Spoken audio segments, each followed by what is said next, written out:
এই জমানার সবচেয়ে বড় জ্ঞানীকে? মুসা নবী জবাব দিলেন আমি। আল্লাহ ডাক দিলেন, মুসা রে, জবাব আমার কাছে পছন্দ হয় নাই। জবাবের ভিতরে ঘ্রাণ যেন কেমন কেমন, নবীরা নিষ্পাপ। তারপর আল্লাহ বলেন, মুসা রে, জবাব পছন্দ হয় নাই, তোমার চাইতে সুন্দর জ্ঞানী আমি রব আরো বানাইয়া রাখছি। একসাথে জোরে বলেন আল্লাহু আকবার।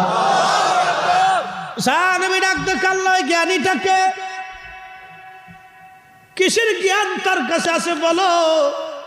আল্লাহ ডাক দিলেন, আল্লামনাহু মিন লাদুন্না ইলমা, আমি তাকে কলবের জ্ঞান দিয়েছি। ইলমুন নাফি, ইলমুল কলব, ইলমুল কলব, ইলমুল কলব, ইলমুন নাফি, ইলমুল কলব, যে কলবের জ্ঞান